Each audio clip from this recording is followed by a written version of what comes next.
Wait for it, and we're live. Hey, all you crazy sci-fi and fantasy fans. It's time for your daily dose of shenanigans over here at the Blasters and Blades podcast. Just a couple of nerdy veterans, a Stabby chaos coordinator, and a chief Shenanigator geeking out over our science fiction passions and fantastical fantasies. A place where magic is king, the sky is the limit, and space is the place. We are the podcast that puts the fun in dysfunction. So without further ado, we're going to let our guest, Miss Ursula Jynx, introduce herself to our listeners and viewers at home. I advertise myself as a slightly nutty book coach and the fourth wall therapist. I specialize in getting authors out of writer's block and found myself writing children's books and all kinds of big projects that I was not planning on. Okay. I think it's always fun when you're not planning on it and it just grabs you and you didn't do it. Go ahead. I'm listening. When I think fourth wall, I go Deadpool in my head, but I'm probably, given that you also wrote kids' books, I'm sure you're not going the Deadpool angle for your fourth wall shenanigans.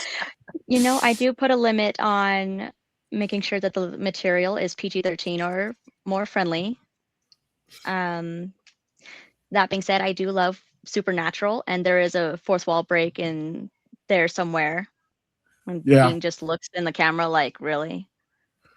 So, or there's the other episode where I don't know if it counts as a fourth wall or if it's like a fifth wall, where you're watching a show of them in a show, knowing they're in a show of a show, and then they're watching through the screen. It gets really meta. It's one of those Chaos God ones. I think it's supposed to be like a Loki character, but anyway. All right. Because we met the lovely Miss Ursula through Hunter, and they are friends in real life in Meet Space. We decided to drag her on as a co-host today. So in case you don't remember the other 100 billion times she's been on the show, Hunter, do you want to introduce yourself to our listeners and viewers? Oh. Interruptions. Kids, the parent life. Yeah, having a kid close the door. We can get back to business. Hi, I'm Hunter K. Wallace. I write fun and cozy and adventurous fantasy, and I do know Ursula Jynx in real life. I have the great honor that she comes to my house. She's been in my house before, guys. That's big because we don't even live in the same state. That is cool. Is it true that you met each other when you were robbing a bank? Yes. They can neither confirm nor deny. We don't make people admit things they could be held legally liable for. Well, they said they met in 2014. There may have been a duck involved. I'm pretty sure 2014 statute of limitations are good. Well, that's at least 11 years, 12 years. All right, we'll give them statute of limitations. Close enough. Yeah, we met on a church mission where we'd teach and do service projects and things, and we really hit it off and kept in contact. And both discovered later that we're secretly closet writers, which was lovely. Well, no, hold on. When we talk closet writers, Hunter, we've got to elaborate because I happen to know you actually do write in a closet. I have seen your closet writing space. So she talks to it. It's talking. She doesn't write in a closet. She records in a closet. I talk to myself in my closet with my nice new Rode microphone. So Ursula, is important. Are you also talking to yourself or writing in a closet? No, actually, my love bunch was kind enough to share his new desk with me that I actually got him for Christmas. So there's space for both of our laptops on it. So that's where I do most of my writing now.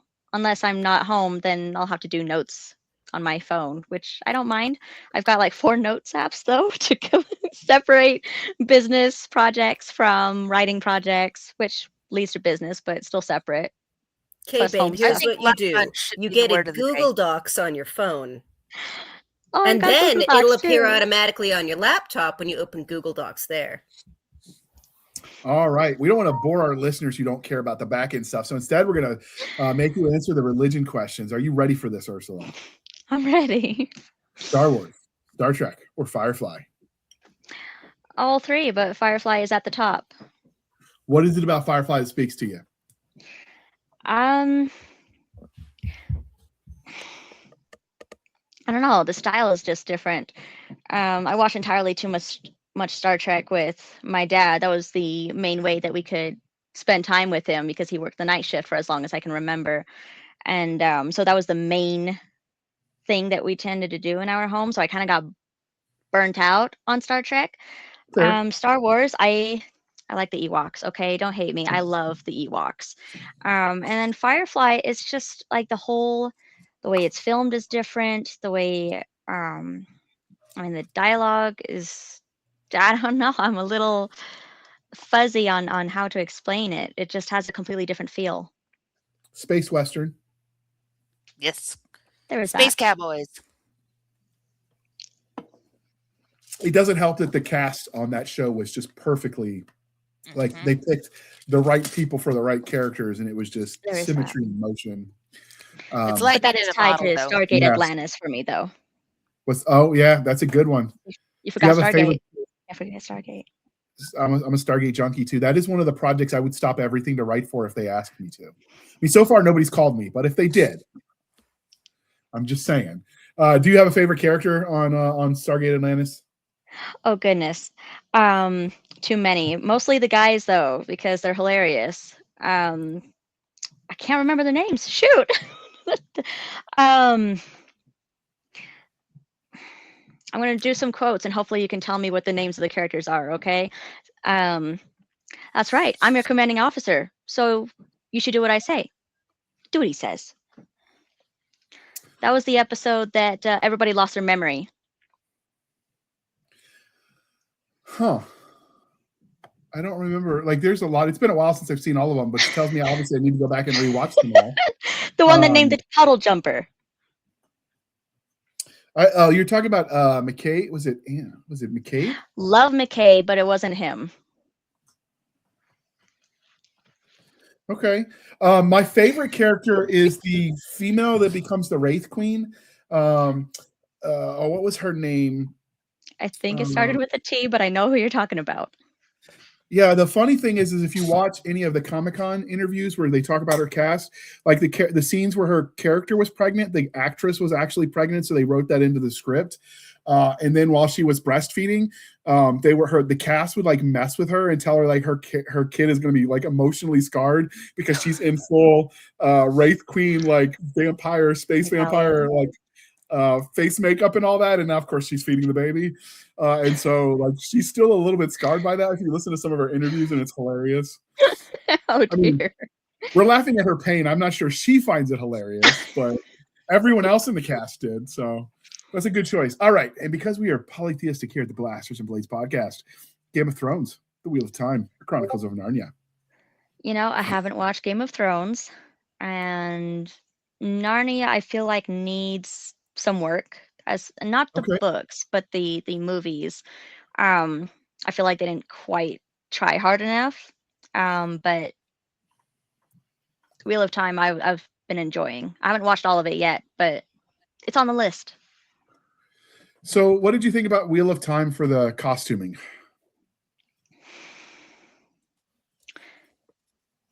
I think I liked it. It's been a while, and as a book coach, I tend to get sucked into other stories, and I see them as movies in my head. So I start mixing in my head what the characters look like, what they sound like, and how the whole story is presented. But my problem with, aside from any structural links to the actual written stories, because I haven't read the Wheel of Time series, I watched the first 2 seasons and it was okay. My problem was the costuming felt, after seeing what Peter Jackson did with the Lord of the Rings, and you got that as the what you compare things to, it felt high school theater production vibe when you see what Wheel of Time did, and they had the same budget, so they didn't have the excuse of we didn't have money.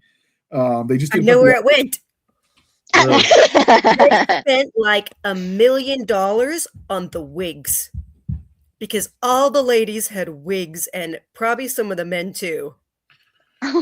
I don't know if wigs are expensive. For the ridiculous over-the-top braids they had, just endless hair. That's fair. Sense. All right, and because you write for kids, we're going to add some in here so that way if your audience is listening, they can have a little bit of fun with us. So, what is your favorite dinosaur? Triceratops. They just look so cool to me. They do. That is right up there with the Stegosaurus for me. It's one of the coolest dinosaurs. Okay, And what do you think about the feather argument? Are you less a fan of dinosaurs if they have feathers? It depends on what it looks like, and that might, don't judge a book by its cover, don't judge a dinosaur by its feathers, but Okay. it does. The aesthetics, it does make a difference. Yeah, I mean, a raptor's still a murder chicken, even if you give it feathers. So, yeah. Okay. Always. And because the dinosaurs aren't around anymore, we're going to ask you something about creatures that are. So, what is your favorite zoo animal, or animal in general, if they're not in zoos? Oh, for zoos, I love penguins, but outside of the zoo, I love sugar gliders. I don't think I would have the capacity to take care of one, but someday I want to pet one. They're just What is so the sugar cute. glider? I don't think I know that one. It's Oh, they're like cute little rodents, and they're It's similar the to flying flying squirrel deal. squirrels, but it's got Yes, that. bigger eyes, and they're usually white. Like their fur is white, and they're so cute. Okay. He's looking it up now. I'll do that after the show. I was adding sugar glider to the show notes. Okay, that is fair. Is zoo something you have options to go? Because I know some zoos around the country are closing. Is that something you're going to be able to pass on to your kids, taking them to a zoo? Yeah, actually, my kids have actually already been to the Denver Zoo a couple times. Cool. So, yeah, got to get some good videos of flamingos. That was unexpected. So that was fun. Cool. Did you get to go to any of, not all zoos do this, but have you been to any of the zoos where they let you pet the animals? It wasn't that one, but there have been a couple of local events that included a petting zoo. That it's usually sheep, goats, pigs, bunnies. But I love Yeah. petting bunnies, so totally okay with that. Given the book we're going to talk about, I am not surprised that you like bunnies. Didn't even think about that. What is it about bunnies that you like so much? Oh, their shape, their fluffiness, their especially the round ones when you see them from top view, is just the little round bun, and I just want to pick it up and cuddle it. And their tails, I love their little puffball tails. Okay. This is how you can tell you haven't raised bunnies, because they're evil. They're very, very cute from a distance, but raising the dumb things, evil. My husband had Flemish giants at some point, and he said it is difficult to potty train a rabbit compared to a dog, even though they're so cute. I've seen a That was the few downside. YouTube videos that just also highlighted just the cute moments of bunnies, and maybe that's also influencing that. And I'm not saying that I need to own a bunny. I just enjoy petting them. Yes, and I'm totally there. I think as long as you can just pet them and then walk away, fan-freaking-tastic, but don't raise bunnies. I might be scarred. I have bunny issues. I understand this. I'll go to therapy at some point. All right, let's move along. I'm just saying that if Jana goes out unexpectedly, she was saying something like "Here, kitty, kitty," as she tried to pat a mountain lion. Because What was mountain lions? I think I could make friends with those, but bunnies are.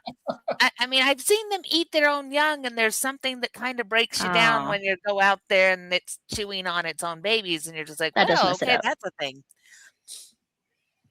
All right, and because we are civilized human beings here at the Blast podcast, we are no longer knuckle dragging troglodytes. So, coffee or tea? How do you take it? Oh, neither actually. I do honey cocoa, and when I feel super fancy, I add whipped cream. What is honey cocoa? I've never heard of this. Just what it sounds like. You make hot cocoa only before you heat up the water. At least I do the water in the microwave. I do a tablespoon of honey, and you can add whipped cream to the top after. And I know cinnamon would be nice on top, but I actually can't have cinnamon, so I tend to do ground ginger. Oh, you can't have cinnamon because of allergy reasons, or you just don't like the way it tastes? Love the way it smells, love the way it tastes, but I'm told that it's not an allergy because I don't go into anaphylactic shock if I have it, but it does make my throat swell, so there is that. I know. Some I kind can't of have cinnamon intolerance. rolls, and it hurts my feelings. Oh, so sad. Oh my goodness, I would be in revolt. Or Cinnamon rolls. As long as I can berries. have chocolate and almonds, I'm fine. So I mean, it's you can cinnamon, taste it's chocolate, but berries too, right? Yep, cinnamon, citrus, and berries I can't have. I know. Most So of the stuff in sad. the bakery has one of those things. Mm-hmm. They are kind of that classics, is really. that is just sad. We're gonna have a moment of silence for her palate. Give me a second. But Okay. you know what we should talk about before this night's over? Ursula getting to talk about her completely Ursula-friendly recipe that she put in the back of her cookbook. Oh, you put Of together a cookbook tonight's too? featured, it has, sorry, it's not a cookbook. Her It's a children's featured book, book but tonight eventually I'll has a have a recipe in the cookbook. back. Yes, but we Okay. can't talk about that yet because we haven't talked about the getting to know her stuff yet. And I always get in trouble when I jump to the book too early, and then Yeah. JR tells me, "No, we can't talk about the book yet." So we can't talk about the book yet until he asks you all of the in-depth questions about what kind of nerd you actually are. So how did you get into, like, obviously you started with sci-fi young with your dad watching Star Trek, but how did you get into it outside of that? Were you reading books, comics, playing games? How did you discover your nerdy side? Most of it wasn't sci-fi, actually. Most of it was fantasy fiction, and I think I stumbled on that by accident. The high school I went to in particular had a very good public library that was actually attached. So it was a public and school library. And the children's books and the young adult books were closer to the front of the library, so I just naturally ended up in that area. And it helps that they had a beanbag chair, so place to snuggle up and read. Spent a lot of time there. Oh, I remember when my knees could tolerate a big bag chair. Okay. So was there any specific kind of fantasy that drew you in? Or just like what was it that sucked you in? Because you had what, Boxcar Kids, Nancy Drew, Babysitter's Club, all the Strawberry Bread. Like there were a lot of options that weren't specifically fantasy that you could have found if you had wanted that instead. Right. Um, you know, um, again, they say don't judge a book by its cover, but readers do. And so usually it was the cover that drew my attention. It was the style of the fantasy fiction. There were darker backgrounds with just pops of color, and my brain was like, yes. And then, of course, the blurbs were a good factor in that. And then just the author voices. It just, um, I'm finding that for fantasy fiction, the voice tends to be a lot different than sci-fi or any other style, and that makes sense. It's like the content is going to be different, the voice is going to be different. But along the fantasy fiction genre in general, it had the same kind of feel where it's just like, here's the magic, and it draws you into it. So it's like, this is the world that I made, and you can be in it. Um, and since I have a very vivid imagination, that's exactly what it felt like. It was partially a movie, and I'd be sucked in like that, or it's like, I'm part of your world. Yes, I've got red hair and like Ariel, and I'm part of your world. Those thoughts. Just don't sing it because then Disney will strike the episode. Oh dear. You had a question? Oh yeah, I have one. Tell us about what you think of magic. What draws you in? What makes you excited? Or is it more the wonder and not even the magic? Magic is another element of creation, and anything that puts power into my hands, so to speak, is a form of creation. Um, in first grade, my first foray into creation was my teacher had things like toilet paper rolls, the empty rolls, and stickers and construction paper and all sorts of different things. And she said, have at it. Doesn't matter what you make with it. These are all the materials that you can work with. There were no rules on it except for share, but the other limit was just what was there. So with magic, everybody has their own rules on how their magic world works. And that means that their form of creation is different too. And it just fascinates me how people come up with, like, this is the magic system for my world, and then comparing it to another fantasy fiction magic world, and it's cool. And then seeing some of the overlaps, it's so cool. It is. And when it's allowed later, we can talk about what it was like for you writing animals that can talk. Just anthropomorphized animals in your children's story. Hold on. Which, Hunter, she also did it in the War Hamster anthology, so she doesn't have to jump into the bunny story yet. oh my goodness, you can totally talk war hamster. Okay, can you give us like the 2-sentence pitch on the magic or sci-fi element of your war hamster anthology story, which everyone should go buy? Hint, hint, wink, wink. Yes, which quickly for the listening audience, if you're brand new, War Hamster is an anthology that was completed mostly by the regulars here on the podcast because JR could not get our friend of the podcast, Melissa McShane's War Master series correctly pronounced. It kept coming out War Hamster, and because there is no joke like a running joke, and around here that is definitely the case, it turned into an anthology. We released it last year. It's still available. We'll talk about it more, but Ursula was in it, and now we're going to talk about her story. Ta-da! I beat that joke so the horse turned to glue. I'm just saying. I love it. Nearly forgot the question. So you like the sense of wonder and you like the magic. Hunter wanted to know what your thoughts were on the anthropomorphic animals, because that's big in both fantasy and young. I don't want to say young adult, young kid fantasy. I'm not sure what the category of that would be, because YA is a very specific thing. Middle grade. Middle grade, yeah. I mean, we get witches and familiars. It never dies, even when you're an adult. But Right. you want to tell us just a little bit about what it was like writing talking animals for your War Hamster anthology story? To be fair, the only animal in my story that was really talking was the hamster. And that was with a technological device that gave him help. And I kind of think of it like a more sophisticated version of the monkey Steve from Cloudy with a Chance of Meatballs. Steve. It was Except that very my hamster fun. understood a lot more than that monkey and had more of an idea of what he wanted and why. And if how to you're- articulate it. And there was Sorry. the crow that didn't speak, but it absolutely knew which buttons to press to help out. Crows are smart. Crows are very intelligent.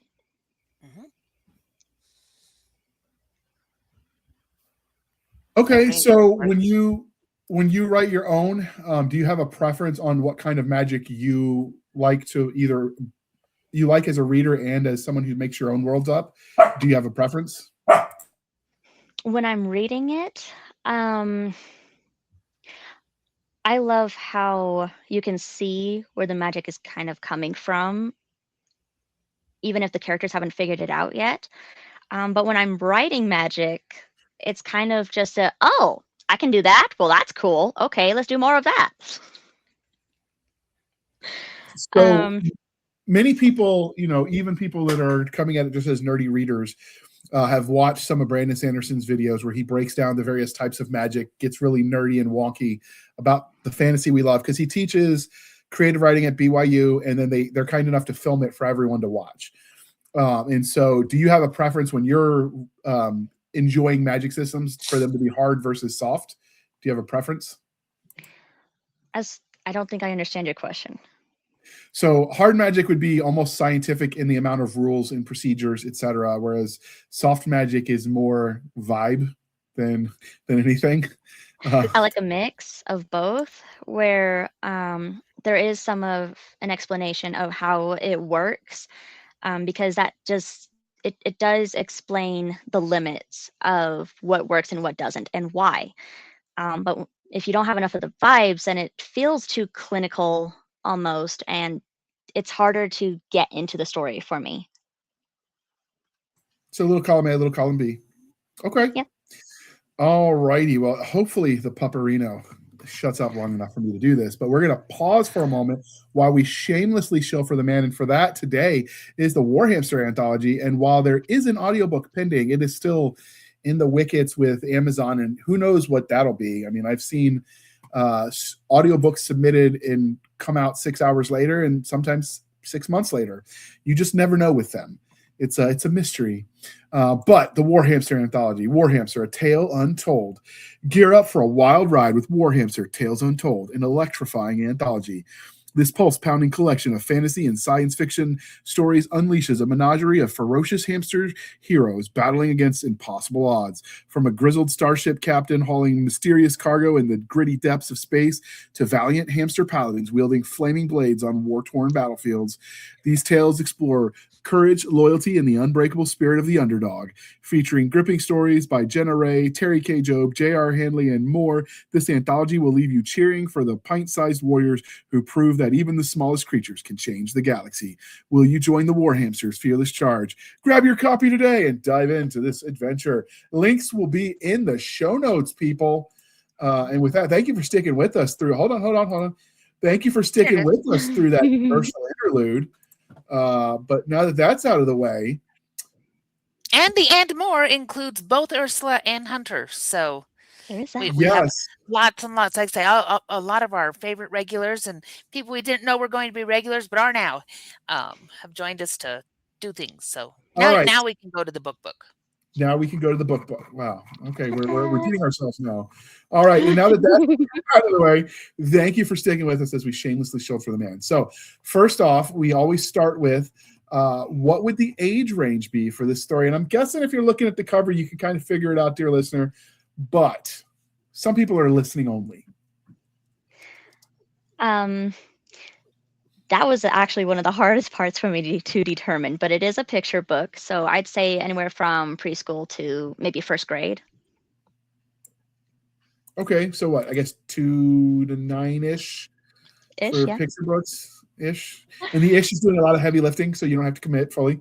Okay. Where did you get the premise for Jackson, the bunny with short ears? So it was all it started with the ears.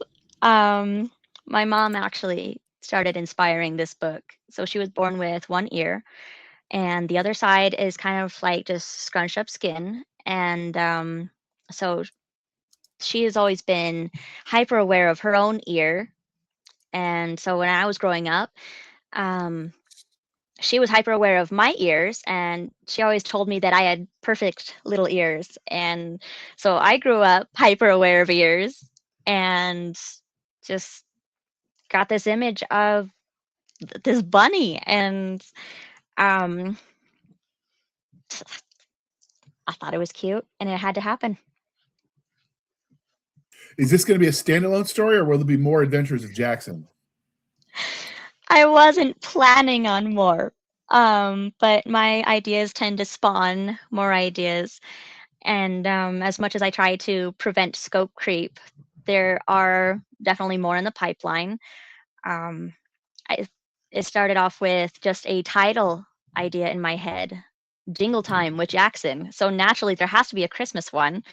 I had a dream before I published this one that I was holding the book in my hands and I was flipping through the pages. And outside of my dream self, I was looking at the pages too, and there were Halloween elements. And I'm like, oh no, I don't have any Halloween.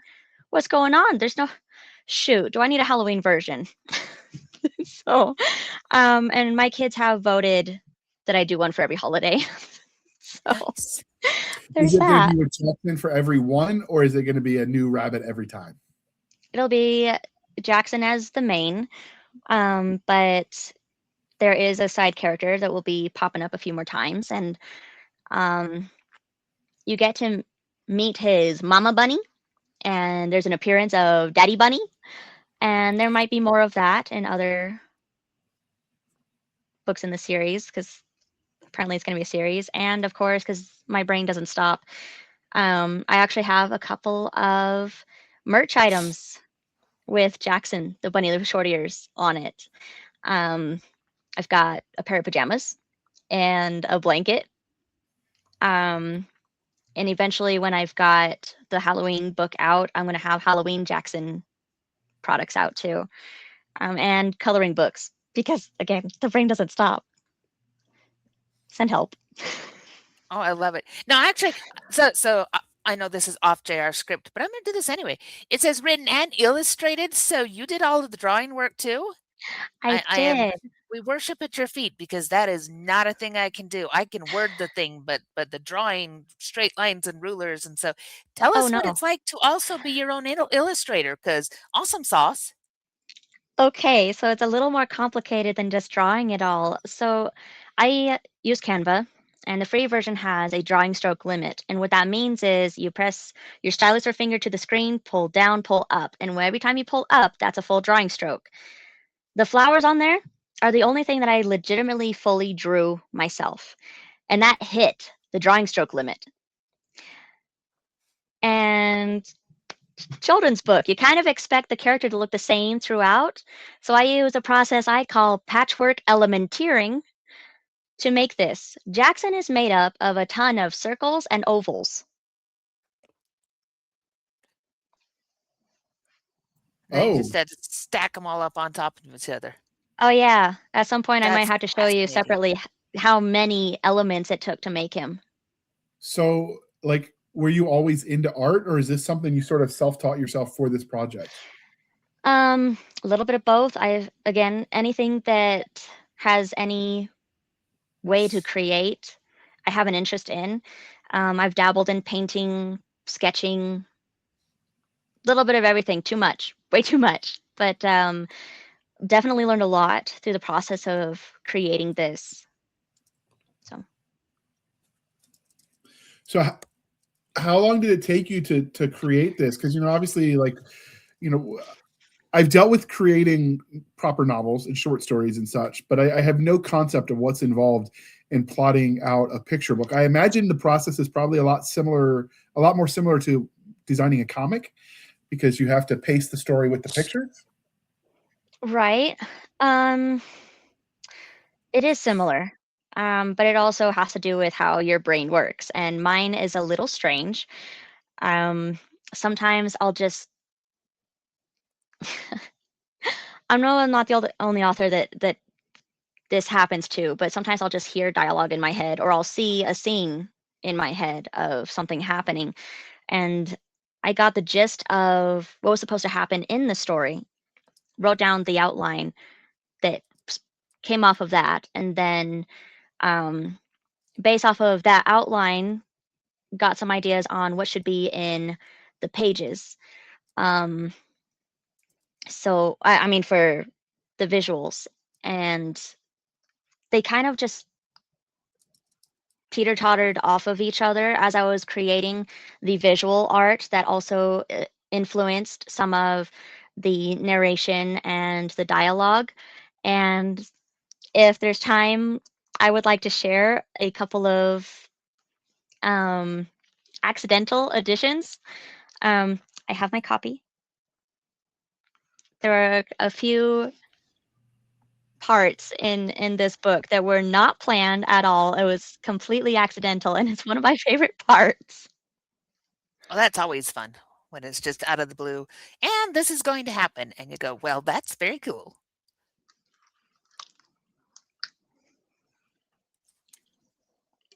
Uh-oh, we lost JR again. More puppy. Bark, bark, bark. Hey, don't do that. He might start again. So when you plot this story out, are there any considerations? Because I know the understanding from some people is when you're writing for kids, you got to dumb the story down. I know other people who are adamantly opposed to that and say, no, kids are smart. They can handle complex stories. You just got to speak it in words they can understand. So when you're writing this kid's book, did you take an approach of one versus the other, or somewhere in between? I tend to assume that if there's a third option, that I probably took it. And Hunter can actually attest to this. She did the honor of did me the honor, excuse me. I don't know if it was an honor for her, but she read the book to her kids for me and gave me some pointers on what her kids understood and what they didn't and why. So that influenced, I tried to make the visuals help the words make sense, but I also included a glossary at the end because, at least personally for me, I love learning new words. Partly why I became a book coach, just love different words and what they mean, what you can do with them, play on words and stuff. And so I'm big on making sure that what I'm saying makes sense, but also if there's a challenge that there's room to grow if you want to. Okay. Do you have a favorite word then, since you're a word nerd? Confabulated. Okay. I've always liked the word defenestration, the art or act of throwing someone out a window. Mm-hmm. Do you know what confabulated means? I do not. I'm going to look that up later, though. I'll just tell you to save you the search. It's a fancy word for remarked. Mm-hmm. So Okay. I confabulated. Engaged. Remind me how to throw someone out of a window the fancy way. Defenestration. Defenestration. That sounds in my mind like something very different, involving a procedure where you take your pet to the vet, leave them for a few hours, and you get 98% of them back. Nope. See, my brain not exactly retranslated it the same. to deforestation. No, but I just Which is remember cool. studying about it in history because the defenestration of Prague, where they threw an ambassador out a window and he landed in a manure cart. Mhm. And it created a whole global incident back in the day. And ever since then, I've just loved that word. It's just right up there. It's just one of my favorite words. It's right up there with super cat. Yeah, the Mary Poppins word. Califragilisticexpialidocious. There we go. There was a test. Ask Google to spell it. It's pretty funny hearing it kind of stumble, but spell it correctly. Yeah. Okay, so what can you tell us about Jackson other than that he has short ears? Well, that's a little difficult because then I would end up just Do start you want to reading. use his foil? Without His mother? spoilers. I think you can do this spoiler free. His foil character is his mother. Do you want to talk about him in relation to her? You know what? You did read it, Hunter. I am really struggling to parse that kind of thing. As far as the construction of the story and the purposes for it, I can analyze that. But when it comes to, I don't know how to say this. I do better with other authors' books to answer those kinds of questions. Okay. So if there's no objection. No, you're fine, Hunter. My take on the story is Jackson is that sweet kid that we all wish our kids were, not the little monsters they are, that is a caring kid, but also on the flip side is deep feelings. And the way other characters treat him, whether good or bad, is something that he has to come to terms with for how he's going to respond. We have a character that treats him very well and is his real support for growing, and this character that just wants to break him down. And he has to decide, how am I going to handle this? So is it kind of a coming of age story then? Yes, it does touch on bullying and how to respond to it. Okay. Is he the only character? Because you are writing for kids, so it's a shorter book. That's more of a minimalist plot. Is he the only character in the story that you really get to see, or are there others? I think I mentioned, but his Mama Bunny does get to show up as a side character. Like, you actually get to read from her a bit. And there is actually the bully that he interacts with for a good portion of it as well. And then the accidental scene that I was not planning on. So, was there anything that was surprising to you about this plot as you were writing it, or did you bookmark it all out war game it all out so you knew exactly where everything was going? There was a surprising moment, which I don't want to give spoilers on, but part of the reaction to one of the scenes from Jackson was even better than I was expecting. Like, that's my whole thing with breaking the fourth wall. It's not just the characters coming to our world, but bringing us to theirs. So me getting into what Jackson thinks and how he thinks, it was very delightful to see how he approached the situation. And there was a piece that, as I was working on it, on the story itself, I mean, there was a part that came up that I'm like, okay, this is delightful. I am excited to come to this part. Okay. With the illustrations, are you doing this on a separate, like you're using a computer program? Are you doing these pictures and then writing the story, or did you write the story and then do the pictures? Like, what order do you do this? Again, I did a little bit of both. I worked on creating Jackson first, because I'm very character oriented. And once you have the characters, you know their motivations, what they think, how they behave, that influences their environment. And also, it's easier to tell how they would interact with other characters and their environment. So, as I knew what Jackson was like, that affected what kinds of scenery that he would be in. So a good portion of the story, it takes place in a playground, and part of it is in his home, influenced by Mama Bunny. So Mama Bunny is very much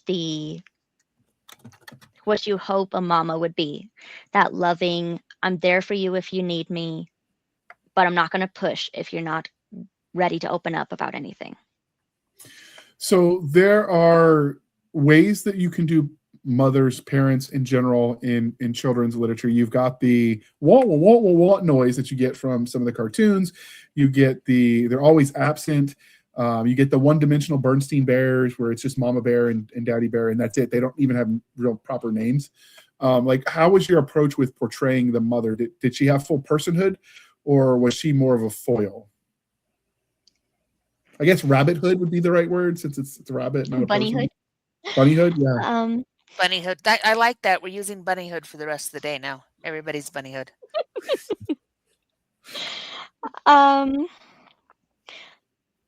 I did want to really give a clear portrayal of what I imagine being a good mama looks like. So you do get to see a little bit more of what she thinks and why, and how she interacts with her son when he's upset.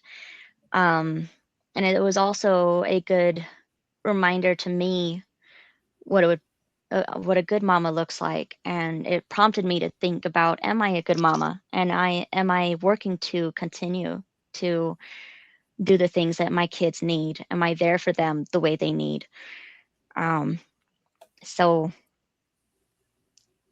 story influenced me, I influenced the story, and I'm hoping that it resonates. So just a fun one, since we're talking rabbits. Jackson meets Thumper. Are they going to be friends, or are they going to fight? I think Jackson is a lot like my son, and I think initially Jackson would be a little put off, not because he'd be disgusted, but kind of confused, like, well, you are making a lot of noise and I don't know how to handle that. But I think that with enough time to interact, he would actually become good friends with Thumper too, and end up joining him. It's like, oh, can I do that too? Okay. there's not a lot of iconic rabbits. I mean, Roger Rabbit, but that's not really kid friendly. There's not a lot of like comparable rabbits as protagonists is in that respect. So it was a little. Anyway, all right. So Hunter, you wanted to ask a question? I did. What can young readers take away from this book? At least what I'm hoping young readers will take away is there are going to be some times that people are going to say or do mean things that are hard to respond to. But it's okay to take a step back and process and find a kind way to respond, because at least from what I understand, nobody tends to do or say rude things without having had something rude said or done to them first. So not justifying that kind of behavior, but just trying to explain it happens and we need to be on the lookout for that and learn how to respond. Oh, that's Basically, beautiful. What you're saying is hurt people, and so Yes. you want to give people compassion. Yes. Okay. That is not the infantry way, but we will allow it for a kid's book. Okay. You know, dig deep, JR. You got to dig past the infantry back to, you know, times of innocence and fluffiness and bunnies and recipes. So Hunter gave us a preview. Hold on, that before we do that, Jana, now- I come from a military family. I didn't have the innocence. Most parents, when they're little, they're like, oh, is he going to be a doctor, a lawyer, whatever? Mine was like, is he going to join the Army, the Marine Corps, or the Navy? So, like, you know, it's a different world experience. I have talked to your mother. There was a time that you were sweet and cute and fluffy. Okay, now, speaking of sweet and cute and fluffy, let's talk about how we're going to ruin our diets with Ursula here. I did include a carrot cake recipe at the end because Sweet. carrots. Have you tested it? I did. And to prove that I did, I took a picture of it. I actually did it in cupcake form, Nice. and I did include instructions and yeah, I call it carrot chaos cake or cupcakes. See, it it's has to be a meat-based, little so the different. texture- So Yes, Nat, we understand that it has no cinnamon. And the texture is different than typical carrot cake. Just so you're warned. And I put that on the ingredient list page and the instructions page twice, so that if it comes out and you're like, this is not what I was expecting, you were warned, okay? It is not like typical carrot cake. And that was So partly what's by it like? accident. It's more of the texture of like pumpkin types of bakery treats. So Okay, like maybe a little more spongy or moist. yes, I Ooh. blended the carrots in now that you're- my blender. now that you're going to be doing other books, you've got a tradition where you got to add recipes. So we've got carrot souffle. You could do like a roast sweet carrots. I mean, there's lots of options. Carrot soup. You know, Carrot funny soup. that you say that. Ooh, carrot soup. I don't remember what it was, but I actually submitted a story to another anthology that required a recipe at the end. And so I'm just, every story I write now is going to have some sort of recipe at the end that has at least an ingredient mentioned in the story somewhere. I don't really care about trigger warnings. Not much offends me, but I do feel like I need a diet warning because there are some authors you just cannot read on an empty stomach because they will ruin your diet. Melissa is one of those authors. It's true. She describes food, and for someone who doesn't drink coffee, she describes the process very, very well. So it's definitely an interesting experience. But I used to work for a Piccadilly cafeteria when I was in high school, and they let me copy on the way out the door their carrot souffle recipe. And then I threw it away because I realized it was industrial production scale and not like family size. And I didn't know you could scale it back because I was a moron at 18. And now I'm like, I want that recipe because I love carrot souffle. It's just so good. So if you add that in there, I will buy a copy just for the recipe. Just for the souffle. Just for the We'll souffle. save that for maybe the Halloween book. There you go. Did you test the Okay. recipe on your kids? Did they approve of your carrot crazy cake? The cupcakes disappeared. Yeah, they all got There eaten. you go. Okay. The mystery bunny just ate the carrot cakes. Mystery bunnies. In our house, Bunnies we are call it not actually Passover. supposed to have too many carrots. You know that, right? It's kind of like a candy bar to them. Oh, Really? like hamsters, where it's a lot of sugar in it. This Mhm. makes sense. Lots of Carrots have sugar. sugar in them? Shh! Carrots Don't tell do, yes. Jr. Carrots have a very, very high sugar and starch content. The best That's part why of they them for taste you so is that they have a good. lot of fiber in them, They're and so high in that does iron too. flush a lot of So things, and they're high in beta carotene. So they've got some good things. But if you want moving to things like parsnips, you actually can make them the same as a carrot, but you won't get the sweetness. Could you make a carrot loaf like you do a banana bread then? Yes, it's delicious. Okay. Ooh, man, Now this you would got be up me my going in- alley. I have been going down the bread journey. So I recently made banana bread, and now I'm wondering what else I could do. So you're just ruining my diet in one setting. All right. This is the part, dear listener, where I remind you to please be kind and speak your mind on the reviewing platforms.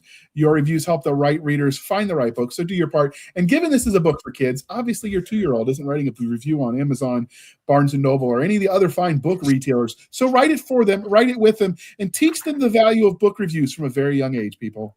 Even if their review is, I like this book, Jackson was fluffy. I don't care. Write a review. It's even cuter if they do it, right? You want to share a page? Absolutely. okay, so I mentioned that there's a part that I didn't intend. Okay, so I was thinking sky, right? Big sky. We don't want it boring. So birds, right? Okay. And then it becomes this whole thing. Okay, there are a few more pages where it just gets more and more elaborate with these two lovebirds. That's cool. Can you see that? I don't know. It was very bright. Oh, that's yeah, bright. Holy toast. Oh, it darkens sometimes and lightens sometimes. Okay. But yes, this is cute little Easter egg with Yeah. these happy little birds. Tiny little happy birds. Okay. Not a yellow bird. People, accidental thing I noticed after I actually published this, the dialogue with the birds works with the story like in tandem. I'm like, it sounds nice. like it, yeah, like it goes together somehow. Your subconscious knew what it was doing. I guess You I'm knew you were brilliant. being clever. You just forgot about it and were surprised again. Yes. I do that How all the clever. time. I opened a book today that I wrote and thought, wow, that was a really clever thing to put in there. I wonder how I thought of that. I completely forgot I put that in there. We've all had those moments. All right. So, Ursula, if people wanted to track you down on the wild, wild interwebs and follow you and buy more of your future Jackson stories, and the links will be in the show notes, where might we find you? For children's books specifically, mostly be mentioned in Instagram, Threads, and sometimes on Facebook, all under Buggy Boss LLC. Buggy spelled Buggie, because I'm a nut, and apparently it had to be spelled like that. I do have my own website as well, and What is the it? book is available on Amazon. I don't remember how to. It's BUGGIE _ BOSS _ LLC. What's that? No, not underscores. It's hyphens. I'm sorry. It Don't will hate be me. in the show notes, guys. Don't It'll worry. be on there. Sorry. It's been a while. Haven't had it listed off. Sorry. Oh, you're That's all doing right. great. Go ahead. But otherwise, So book coaching stuff is on school. fantastic. And we'll have that link in the show notes as well.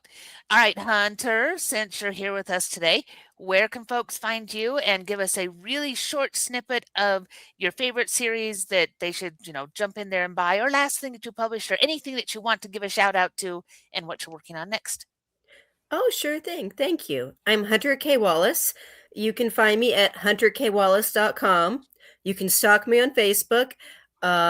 You can stalk me on Amazon and hit that little follow button to get notifications when new things are out. And at the time of this release, I'll be editing a lovely story involving a woman who has a curse of death and uses it to become a bounty hunter, and her opossum boyfriend. Nice. Did you say possum? He's a shapeshifter, I swear. This A is not. shapeshifter possum. Interesting. I don't normally think We don't judge. shapeshifting and possums together, but I mean, why not? You've got were-poodles, so why not a were-possum? I've seen I'd seen it lemurs, so sold. possum's not a stretch. Does he get into the trash can when he's in his shifted form? I mean, no, but would his personality make him? Yes. Okay. Are you All going to include right. a scene with that? Now you have to. No, it's not in there. Sorry, but he eats a bug. He's got to play dead at some point. So I have been he does. petitioning Ursula for her when she does her audiobook for the aluminum cigarette to write it, or excuse me, to pronounce it British style. So aluminium instead of aluminum, just because it would sound cooler. But she Oh, so yes. far has If not anyone gone for wants it. to buy that and then rant to me about pronunciation, you can buy that right now. It's available. Yes, but we want you to pronounce it in the audiobook in the British style, just so it's funnier. It is funny. All Maybe you right. should just have a British version There you push go. a hard bargain, JR. recommended by your personal editor. There you go. Well, thank you for having me They did a Harry Potter book 1 in a Scottish brogue the whole time. So why not a British hunter book? All right, Jana, where might we find you? I guess you are actually in our link tree. So just give us the basic one-liner where we can find you. You can find me at linktree, linktr.ee/Opal Kingdom Press, or go straight to the press at www.opalkingdompress.com. Otherwise, I am the loser of Internet Hide and Go Seek. So if you look for these pen names, among others, and it has to do with publishing, it is me 99.987% of the time. All right. And you can find us, a dear listener, on our link tree, linktr.ee, linktree/Blasters and Blaze podcast. Again, linktree/Blasters and Blaze podcast, where we link to all the things, the BitChute, the Rumble, the YouTube, the TikTok, the Twitters, the Spotify, the Discord, or we've got our Blasters and Blaze Facebook group and Facebook page. You can email us at blastersandblazepodcast@gmail.com. Again, blastersandblazepodcast@gmail.com. You can keep it professional, people. That is the business one. Save the shenanigans from Madam Stabby Stab over there on her Instagram, Twitter, and email. Also in the link tree. You can support the show by going to buymeacoffee.com/author J.R. Handley. Again, buymeacoffee.com/author J.R. Handley. These episodes aren't free to produce, and we appreciate your patronage. And if you put it in the comment section that's for the podcast, I promise I will keep my co-hosts duly caffeinated. They will drink that coffee brand coffee until they get high on their own supply. And with that, I would like to remind you that the link for that will be in the show notes. The discount code currently is Podcast Grunts. We would like to thank you for spending some of your precious time with us. For my crazy co-host, I am J.R. Handley, and this was the Blasters Blaze podcast. We'll be back next week at the same time, where we'll indulge our love of nerd culture, cheesy jokes, and all things that go boom. And maybe in the future, some more fluffy rabbits. Woohoo! And with that, we're going to hit the end button before somebody starts barking again.